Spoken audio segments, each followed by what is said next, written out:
10 kata yang merusakkan perasaan dan hati anak kita. Yang pertama, kita suka mencaci maki anak kita.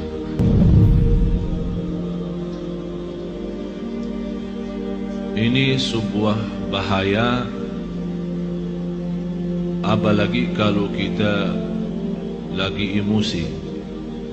Dan saya selalu sampaikan kepada jemaah, kalau lagi emosi, jauh daripada anak. Jauh.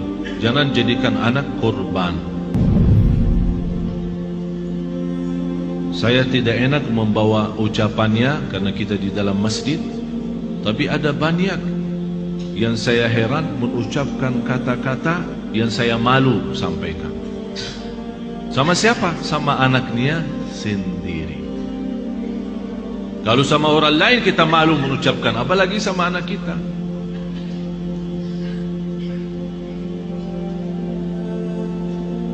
Jadi salah satu kata yang pertama dari 10 adalah caci maki. Yang kedua, kita menghina anak kita. Bagaimana menghina anak kita? Ya di depan kawan-kawannya. Kalau dia bersama kawan-kawannya di dalam kelas atau di sekolah, kita datang jemput atau hantar, tapi kita suka menghina anak kita di hadapan mereka.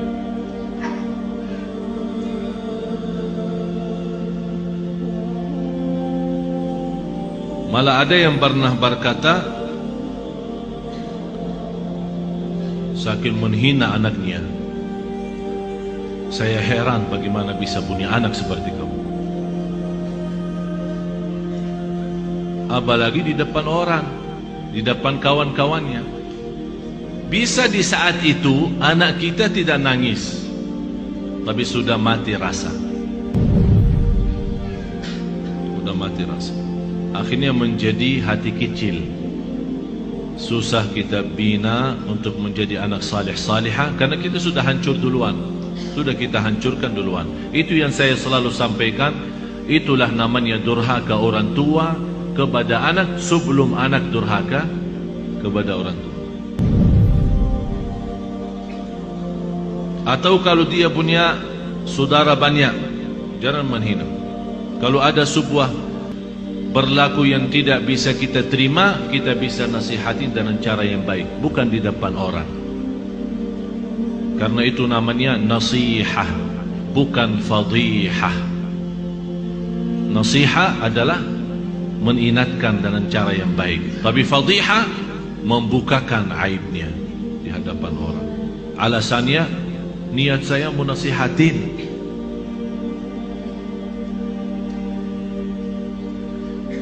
Yang ketiga, selalu kita suka membawa bandingannya dia sama orang lain. Ini lihat, abang kamu jauh lebih pintar. Ini lihat, anak itu luar biasa. Kamu tidak bisa seperti mereka. Itu tidak bahaya itu. Ini mengakibatkan apa? Kecil hati. Yang kedua, benci sama orang itu. Akan menimbulkan rasa benci. Jadi akan selalu berlawan. Di mana ketemu kalau diajak main tidak mau sama. Karena kenapa? Karena kita selalu bandingkan ini A sama B. Apalagi kalau dia punya adik-adik yang lain. Coba adik kamu, abang kamu, kakak kamu, pintar bacaannya, pintar najinya, pintar salatnya. Kamu apa sih? Ini mohon maaf, ini bukan sering terjadi, malah saya sendiri mendengar di hadapan saya ibu yang membawa 3 anak yang dinyakiti perasaannya 1.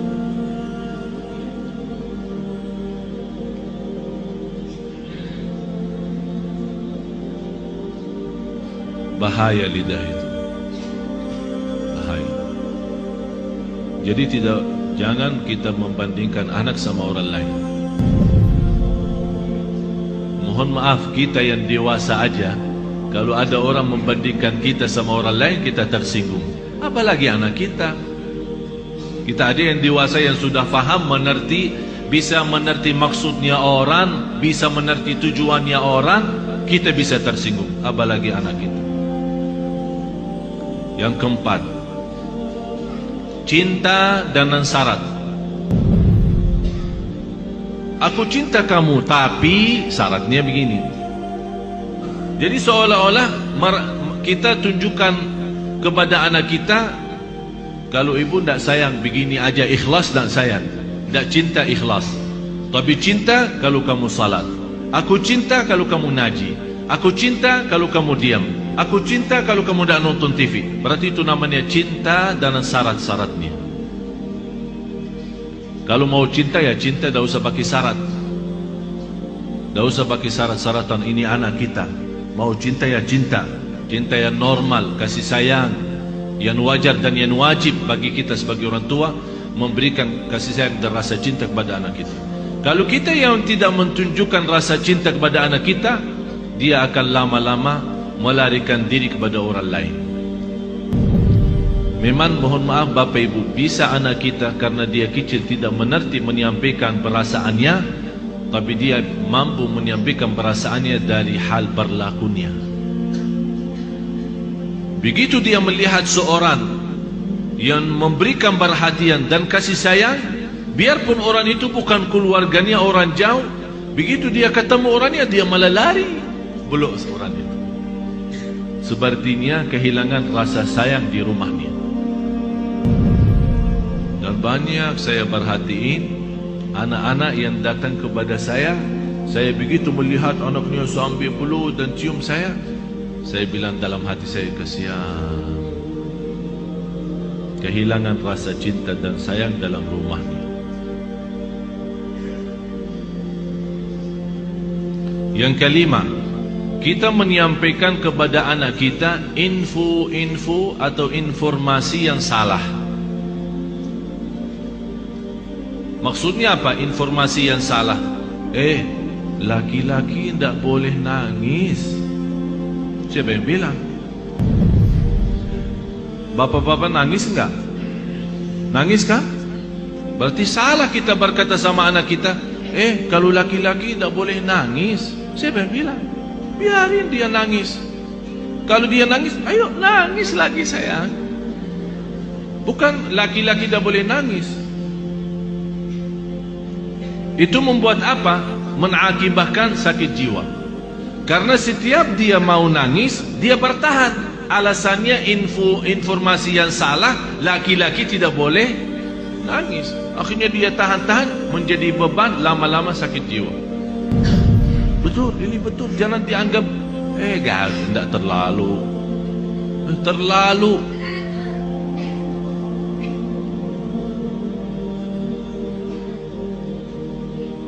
Yang keenam, ini yang lebih bahaya.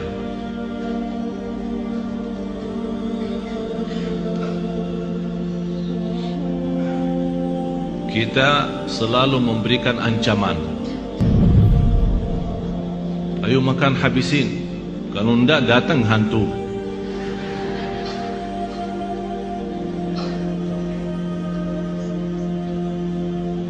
Mau tidur enggak? Kalau kamu tidak tidur, nanti datang hantu, temenin. Ini selalu kita, niat kita apa? Niat kita supaya dia cepat tidur, tapi mengakibatkan dalam perasaannya banyak hal yang tidak bagus. Padahal anak kita dari sisi psikologi jiwa dan akal, dari usia 2 tahun sampai 6 tahun dia mampu menguasai 7 bahasa. Ini bukan sembarangan. Ini ada orang keahlian psikologi akal dan jiwa membuktikan anak dari usia 2 tahun sampai 7 tahun, kalau diberikan perhatian sepenuhnya, dia mampu dari sisi psikologi akal dan jiwa mampu menguasai 7 bahasa. Bahasa kita, bahasa daerah, bahasa Arab, bahasa Inggris, terserah. 7 bahasa.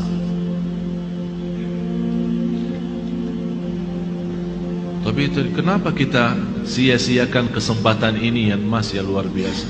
Kenapa kita siakan? Yang ketujuh, Kita selalu melarang anak kita berlaku sesuatu tapi tanpa sebab. Artinya tanpa menjelaskan kenapa. Tak boleh ini. Dia minta sesuatu, tidak ada. Saya mau ke sana, tidak boleh. Saya tidak ada, diam sini. Jadi kita suka larang, tidak boleh, tidak ada, tidak bisa, tapi kita tambah menjelaskan sebabnya. Kalau anda mau larang, tolong jelasin sebabnya. Tak boleh nonton TV kalau sudah malam, karena nanti mengganggu matamu. Ini ada alasan kenapa kita larang. Kalau makan sampai habiskan makanannya, karena di dalam makanan ada barakah. Kita tidak tahu di barakahnya yang di mana.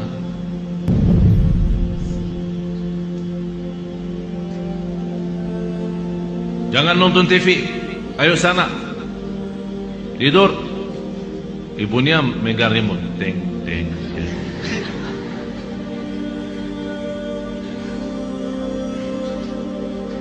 Anak kita bisa pendiam ya. Mungkin ada di antara anak ibu-ibu yang suka lawan.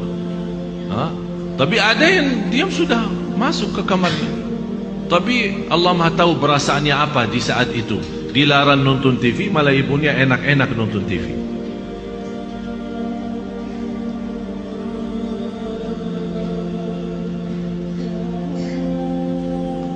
Banyak hal bapak ibu yang perlu kita perbaiki.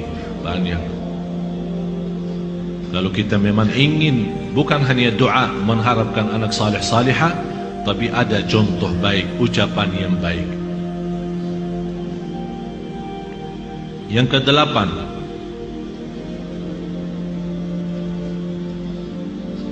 menghancurkan perasaan atau menghancurkan kepercayaan anak terhadap dirinya. Kamu bodoh selama-lamanya, tak bakal jadi pintar. Astaghfirullahaladzim. Ada orang sejahat itu. Jadi walaupun dia sudah ada niat untuk berikhtiar, berusaha, kita sudah habis-habisan, tak ada. Memang kamu diciptakan oleh Allah bodoh seperti ini. Saya nyesal punya anak seperti kamu. Saya benci hari kelahiran kamu. Bapak ibu, saya mengucapkan ini bukan dari saya. Saya punya telinga mendengar apa yang kata orang. Masa saya benci hari kelahiranku, hari kelahiran kamu? Jadi seolah-olah mengikatkan hari kelahiran anak kita hari misal Sabtu. Jadi saya benci Sabtu gara-gara kamu. Ya Allah, ini sudah betul-betul menghancurkan total anak kita. Yang ke-9, kita berdoa terhadap anak kita doa yang buruk. Saking kesal perasaan kita sama anak kita, dan dia keluar dari rumah tanpa minta izin dan ridha kita, langsung kita, mudah-mudahan kamu celaka. Rasulullah sallallahu alaihi wasallam melarang orang tua mendoakan anaknya buruk. Kalau terjadi diijabah doanya akan nyesal, kata Rasulullah. Biarpun ibunya, biarpun bapaknya betul-betul sakit hati sama anak, begitu dia mendoakan celaka, terjadi kecelakaan itu, pasti dia nyesal dan sedih, bisa nangis, dan bisa tidak memaafkan dirinya terhadap apa yang telah dia ucapkan. Kalau anda tidak mampu saking sakit hati sama anak kita, tidak bisa mendoakan baik, kembali lagi lebih baik diam. Kalau tak bisa berdoa baik, lebih baik diam. Tapi bahaya, jangan mendoakan anak ini celaka. Salah satu kawan saya yang pernah saya ceritakan, yang punya 3 impian, 3 harapan, ingin kembali sihat, karena dia sekarang sakit lumpuh dari umur usia 18 sampai sekarang hampir 40-an. Dari umur 18 tahun, sekarang 40-an, sampai sekarang dia dalam kondisi lumpuh total, tak bisa bergerak sama sekali, masih bisa berbicara saja. Di antara harapan beliau, sebagaimana saya pernah jelaskan, ingin kembali sihat walafiat supaya bisa megang Al-Quran, ingin kembali sihat walafiat supaya bisa nikmati sujud, ingin kembali sihat walafiat supaya bisa memeluk orang tua dan mencium orang tua. Akibat sakitnya dia sampai dari sekian tahun, dari sejak 18 tahun umurnya sampai sekarang 40, sebabnya dia terjadi begini adalah doa orang tuanya. Karena dia pernah pulang tidak ke sekolah, orang tuanya tanya, kamu sudah sekolah hari ini enggak? Setahu saya sudah antar ke sekolah, tapi saya dapat informasi kamu tidak masuk, malah kamu larikan diri sama kawan-kawan kemana. Kata anaknya, bohong yang bawa fitnah itu. Saya sudah ke sekolah. Ya, namanya anak-anak mau larikan diri dari tanggung jawab orang tuanya, dia bohong. Lebih baik berbohong, katanya. Apa kata ayahnya? Kalau kamu bohong, mudah-mudahan celaka hari ini. Pergi sama kawan-kawan, ini cerita sendiri dia menceritakan. Pergi sama kawan-kawannya kepada satu tempat hiburan yang ada kolam renang. Kemudian dia naik sebuah tempat tembok yang agak lumayan tinggi. Kemudian mau loncat ke dalam kolam itu. Begitu dia loncat, kepalanya kena. Padahal lantai bawah terlalu dalam, tapi bisa kena. Kepalanya terputus salah satu saraf di bagian lehernya, mengakibatkan lumpuh total, tidak bisa bergerak sama sekali. Orang tuanya menyesal karena telah mendoakan seperti itu. Tapi kata anaknya, bagi saya nikmat besar doa kecelakaan ayah saya. Kenapa? Karena dengan doa dalam kondisi ini baru saya bisa kenal Allah lebih dalam, dan alhamdulillah beliau sudah menghafal Al-Quran 30 juz. Dalam kondisi itu tak pernah berhenti salat malam. Dan Masya Allah, setiap di sana sini, dari masjid ke masjid, memberikan ceramah. Dia dibawakan dengan kursi roda. Kursi roda yang tak bisa duduk, dia dibuatkan kursi roda khusus. Miripnya kayak mirip tempat tidur, karena dia tak bisa duduk, tapi masih bisa berceramah. Saya kemarin berusaha untuk mengundang beliau datang kemari, tapi masih kita harap mudah-mudahan bisa. Dan kemarin beliau mengundang saya acara pernikahannya. Subhanallah, ibu saya menceritakan istrinya cantik luar biasa. Sampai orang bertanya sama istrinya, apa yang kamu harapkan sama seorang seperti ini keadaannya? Dia berkata, saya harap masuk surga lewat si Abdullah ini.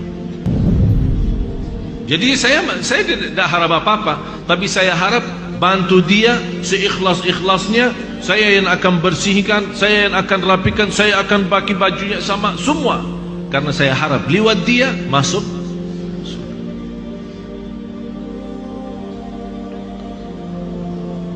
Yang terakhir 10 kata. Yang ke-10, kita suka membongkar dan membuka aib anak kita di hadapan orang lain.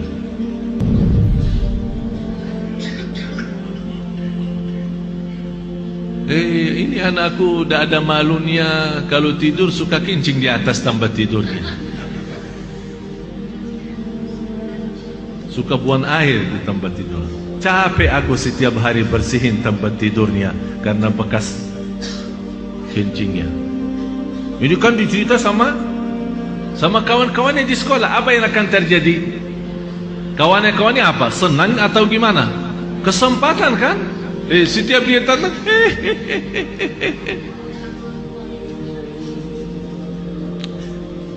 Astaghfirullahaladzim. Kita istighfar.